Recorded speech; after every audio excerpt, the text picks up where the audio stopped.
My name is Mary, and I never thought my life would turn out like this. I grew up in what I thought was a normal family, at least. It was normal to us. My dad was always busy with his window frame business, and my mom took care of the house. We weren't rich, but we were doing okay. Dad didn't talk much about work at home. He'd come in late, give Mom a quick kiss, and ask me how school was, and that was it. I didn't mind, though I was happy in my own little world. I remember the day everything changed. I was 23, just out of college, and unsure about what to do with my life. I overheard Dad on the phone, and he sounded tense. "No, absolutely not. I won't let you take over my company. I've worked too hard for this," he said. I shouldn't have listened in, but I couldn't help it. My stomach turned as I realized Dad's company was in trouble. Why hadn't he said anything? That night at dinner, I watched him closely. He seemed normal, joking with Mom about her overcooked pot roast, but I noticed the worry lines around his eyes and how his smile didn't quite reach them. I knew I had to do something, but I had no idea what to do. I didn't know the first thing about business, but I couldn't just sit by and watch our family's livelihood fall apart. The next day, I did some digging. It wasn't hard to find out who was trying to take over Dad's company, a big-time businessman named Scott Peterson. His office was close to our house. When I showed up and asked to see Mr. Peterson, the receptionist looked at me like I was out of my mind. "Do you have an appointment?" she asked, raising an eyebrow. "No, but it's important. Please, just 15 minutes," I begged. She must have felt sorry for me because after a quick phone call, she waved me towards the elevator. "Top floor," she said. The ride-up felt like it took forever. When the doors opened, I found myself face to face with Scott Peterson. He was older than I expected, with silver hair and sharp eyes. "Well, well," he said, looking me up and down. "What do we have here?" I swallowed hard. "Mr. Peterson, I'm Mary Jason. I'm here about my father's company, Jason Windows." His eyebrows shot up. "Jason's daughter? This is unexpected. Come in, let's talk." I followed him into his office, trying not to be distracted by the view. He settled behind his huge desk and motioned for me to sit. "So, Miss Jason, what can I do for you?" I took a deep breath. "Please don't take over my father's company. It means everything to him. There must be another way." Peterson leaned back, studying me. "Interesting," he said. "I have a deal for you, Miss Jason," Peterson said. "I'll leave your father's company alone if you agree to marry my son." I stared at him, thinking I must have heard him wrong. "Excuse me?" "You heard me. Marry my son and help him mature a bit.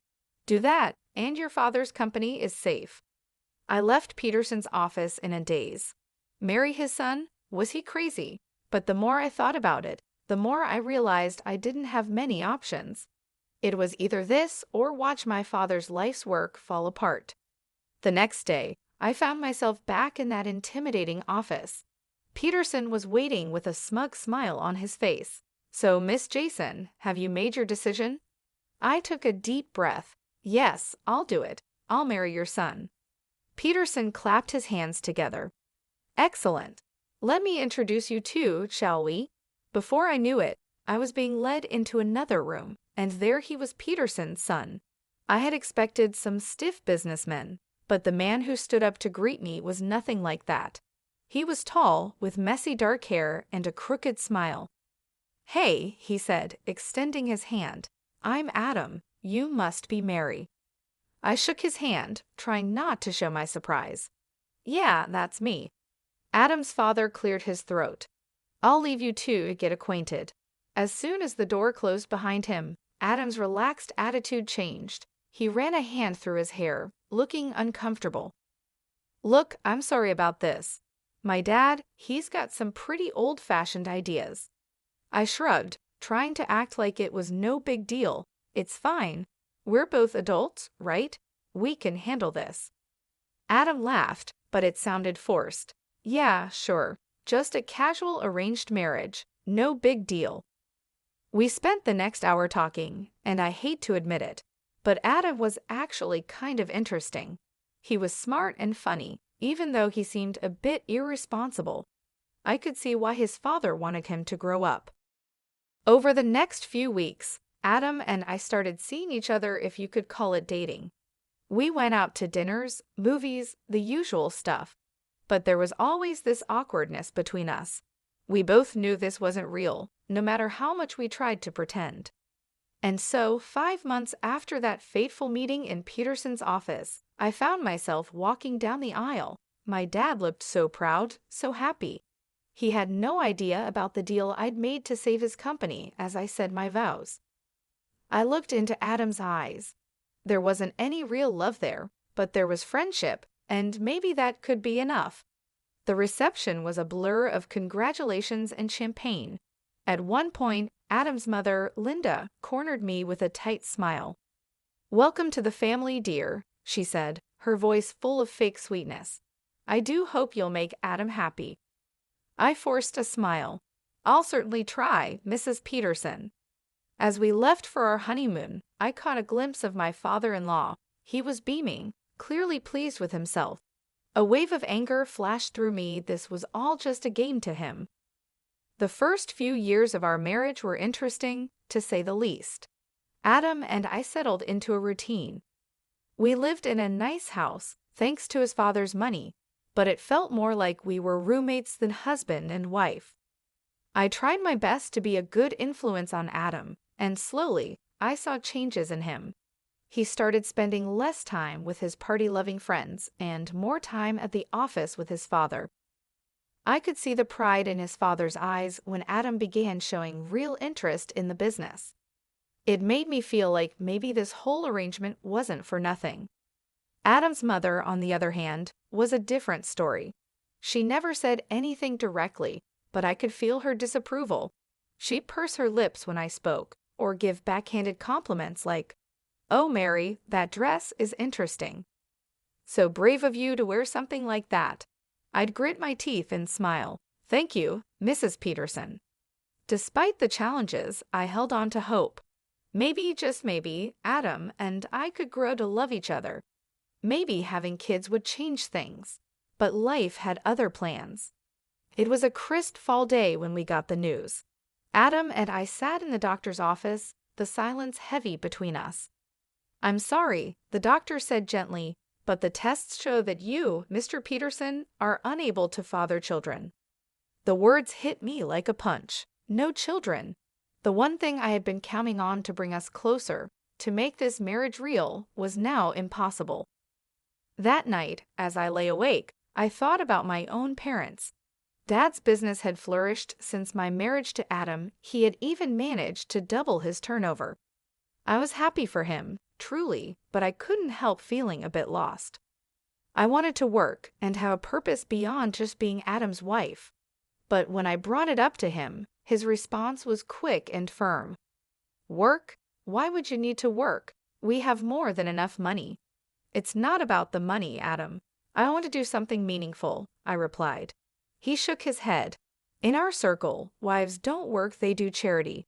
Why don't you start a foundation or something?" And so the Mary Peterson Foundation for Children with Cancer was born. It wasn't what I had imagined for myself, but it gave me a sense of purpose.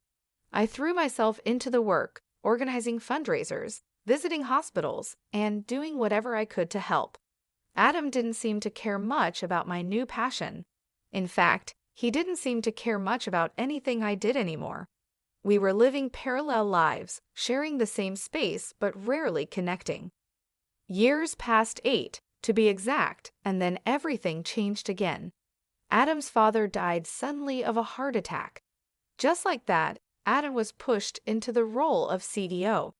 I tried to be supportive, but I could see him struggling under the weight of his new responsibilities. 3 years later, we got more bad news. Adam's mother had cancer. "We should move her to a care facility," Adam said, his voice detached.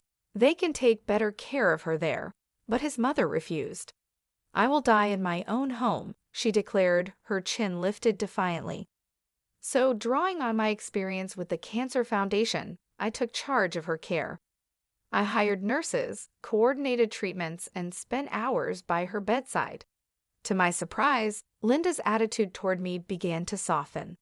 One day, as I was adjusting her pillows, she caught my hand. "You're a good woman, Mary," she said softly. "I'm sorry I didn't see it sooner." I felt tears well up in my eyes. "Thank you, Mrs. Peterson." 6 years passed since Adam took over his father's company. I wish I could say things got better, but the truth was far from it. Adam's behavior became more erratic. He was drinking more, coming home at odd hours, and snapping at me over the smallest things. One day, I received a call from Adam's assistant. "Mrs. Peterson, I'm sorry to bother you, but Mr. Peterson hasn't been to the office in days. Is everything all right?" When Adam finally stumbled home that night, reeking of alcohol, I confronted him. "Adam, what's happening? Your assistant called you haven't been to work." He laughed bitterly. "Work? What's the point? The company's going under anyway. Dear old Dad left me a sinking ship, and I couldn't keep it afloat." I couldn't believe what I was hearing. All those years of hard work gone, and Adam seemed almost relieved. Desperate to save something, I reached out to my father. Even though he was semi-retired, he agreed to help. He offered Adam a position as his deputy, hoping to guide him back to success. But Adam's heart wasn't in it. He showed up late, left early, and did the bare minimum. I watched helplessly as my father's sales began to drop. I knew I had to talk seriously with Adam. One night, after he'd had a few drinks, I approached him. "Adam, we need to talk about work. You're barely showing up, and my father's company is suffering because of you." Adam's face twisted with anger. "Oh, so now it's my fault? I never wanted this, Maria, any of it." "What are you talking about?" I asked. He laughed, a harsh, ugly sound. "This life, this marriage. I'm just waiting for Mom to pass away so I can sell her house and get out of here." I stared at him, horrified. "How can you say that? Your mother is dying, and all you care about is her money." "Don't act all high and mighty," he spat. "We both know this marriage is a sham. You're just as eager to get out as I am." Disgusted, I turned to leave the room. As I opened the door, I came face to face with Adam's mother.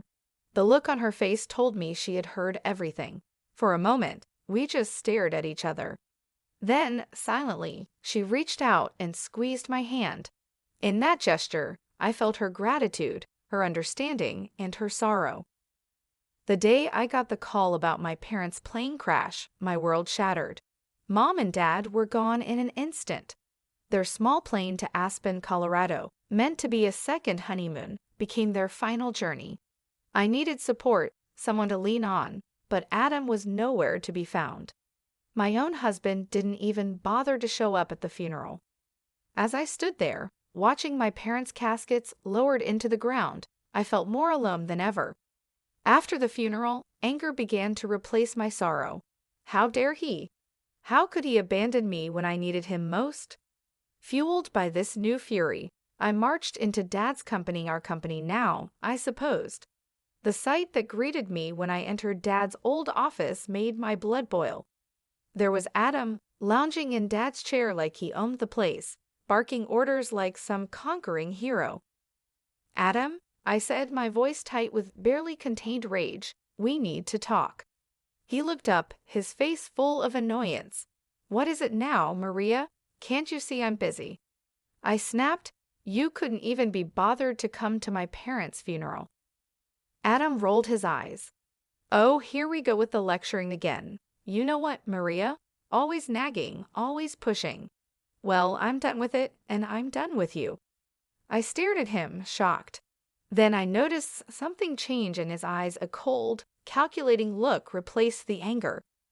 "You know, Maria," he said, his voice suddenly calm, "this company is worth about $25 million. And guess what? As deputy director, it's all mine now." My heart sank. "What are you talking about?" He leaned back in the chair, Dad's chair, with a smug smile. "I'm the deputy director. I have all the passwords, access to all the accounts. I'm in charge now, and there's nothing you can do about it."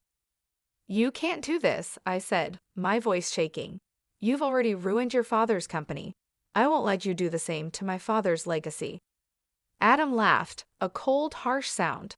"Oh, I'm not going to run it. I'm going to sell it piece by piece, and then I'm going to live like a king." Before I could stop him, he turned to the computer. I watched in horror as he transferred a large sum from the company account to his personal one. "There," he said, turning back to me, "that should keep me comfortable for a while." Then, as if this whole thing was just a minor inconvenience, he reached into his desk drawer and pulled out a stack of papers. He tossed them at me casually. "Oh, and here divorce papers. I think it's time we ended this farce, don't you?" I caught the papers reflexively, my mind reeling. This couldn't be happening. It was too much, too fast. My parents dead, my marriage over, my father's company being stolen right in front of me. I left the office in a daze, clutching the divorce papers in my hand. But as I walked, something inside me shifted. I had spent years bending to Adam's will, to his father's manipulations. No more. It was time to fight back. With renewed determination, I headed straight to my father's lawyer's office. Mr. James had been Dad's friend and confidant for years. If anyone could help me, it would be him. "Mary," Mr. James said, rising to greet me as I entered his office. "I'm so sorry about your parents. How are you holding up?" I collapsed into the chair across from him, the events of the day spilling out in a rush. Mr. James listened patiently, his expression growing grimmer by the minute. When I finished, Mr. James leaned back in his chair with a small smile. "Mary, I think it's time I shared something with you. Your father made some changes to his will just before the accident." As he read the will, I felt a weight lift off my shoulders. The company, it was mine, all mine. Dad had left it to me, not Adam. But there was more. Mr. James looked up from the papers, his eyes twinkling. "There's something else you should know. Your father dismissed Adam 1 week before his death, fired him outright." I couldn't help it. I laughed, a real, genuine laugh for the first time in what felt like forever. So all those orders Adam was giving were completely meaningless. Mr. James nodded.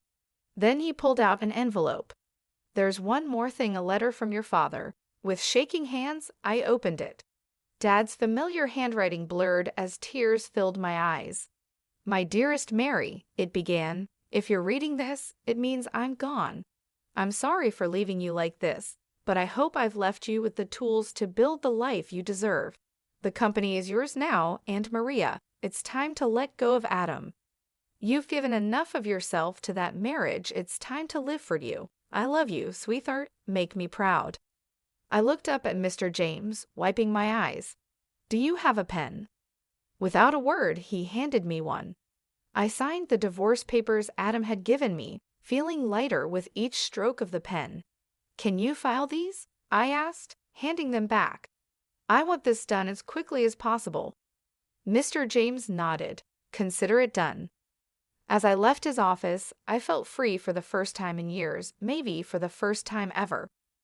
I was in control of my own life.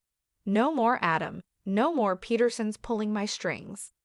On impulse, I pulled out my phone and called Karen, my best friend from the charity foundation.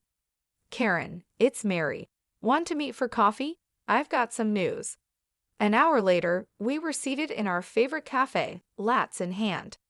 "So," Karen said, eyeing me curiously, "what's this big news?"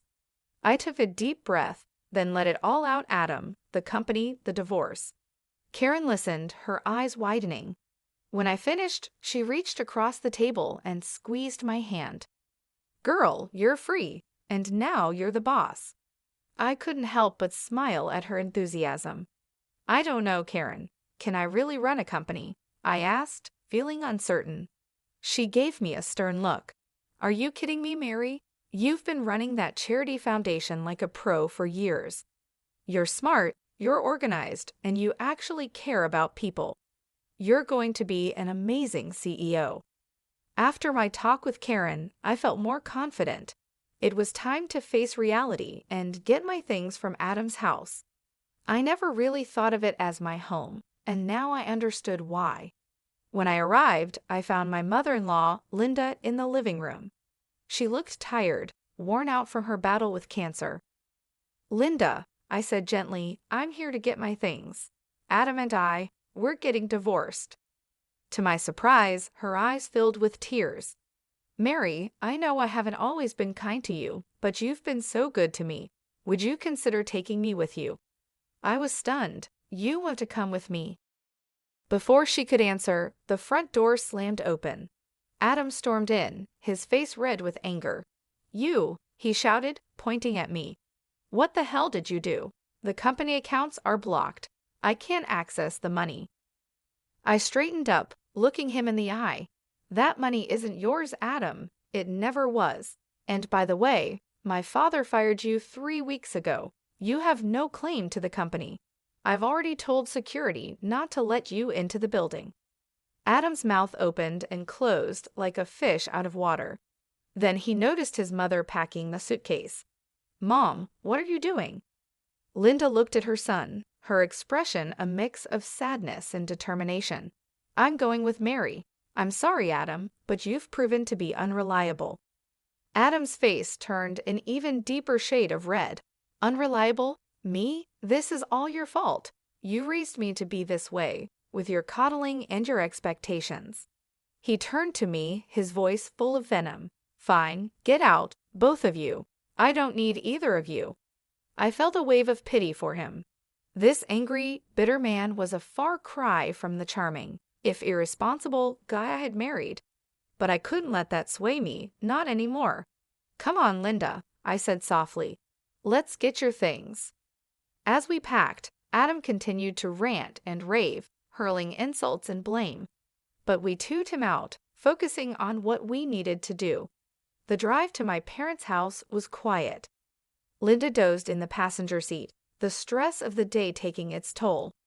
As we pulled up to the house, a lump formed in my throat. It felt strange coming here without Mom and Dad. "We're here," I whispered. I gently woke Linda and helped her inside, leading her to my parents' room. It felt right somehow to give her that space. "Are you sure?" Linda asked, her eyes wide as she looked around the room. I nodded, swallowing past the lump in my throat. "Yes, I think they would have wanted it this way." As I helped Linda settle in, I felt a mix of emotions: grief for my parents, relief at being free from Adam, and uncertainty about the future. But beneath it all, there was a glimmer of hope. Taking over Dad's company felt like jumping into the deep end of a pool without knowing how to swim. Those first few months were filled with meetings, financial reports, and sleepless nights, but I was determined to make it work. I hired Paul, a brilliant business consultant, as my right-hand man. He patiently guided me through the complexities of running a multi-million-dollar company. "You've got good instincts, Mary," he'd say. "Trust them." Slowly but surely, I found my footing. 5 months in, I wasn't just getting by, I was thriving. The company's performance began to improve, and I felt a surge of pride, knowing Dad would have been pleased. Through it all, I never neglected the Cancer Foundation. If anything, my work there became even more important to me. It was a connection to my past and a guiding light for my future. Linda's condition worsened over time, and I devoted myself to her care, determined to make her final days as comfortable as possible. We grew close during those 3 years, healing old wounds and forming a bond I never thought possible. The day she passed, I held her hand and whispered, "Thank you for everything, Linda." She squeezed my hand weakly, a small smile on her face, before slipping away peacefully. I organized the funeral myself, making sure everything was just right. Adam didn't show up. I wasn't surprised, but it still hurt to see how far he had fallen. A few weeks after the funeral, I received a call from Mr. James. "Mary, there's something you need to see. Can you come to my office?" When I arrived, I was shocked to see Adam there, a young blonde hanging on his arm. He smirked at me. "Well, if it isn't the little CEO. Don't worry, I'm just here to collect my inheritance. Mom and I might have had our differences, but blood is thicker than water, right? I held back my words, waiting for Mr. James to speak. The lawyer cleared his throat and began reading Linda's will. As he spoke, I watched Adam's smug expression turn to disbelief, then to anger. And so, I leave my house and all my savings to marry Jason, with the stipulation that the money be donated to the Cancer Foundation she so passionately supports. Tears filled my eyes as Linda's final act of kindness overwhelmed me. Adam exploded. This is a joke. She manipulated Mom. She's a fraud, a gold digger. She ruined my life, and now she's stealing my inheritance. His girlfriend, looking confused, stepped away from him. You said we'd be set for life with this money. I'm out of here. She stormed out, leaving Adam sputtering in disbelief. As I left the office, I could hear Adam's angry rants fade behind me. I felt light, free. Linda's gift wasn't just about the money, it was validation. She had seen me, truly seen me,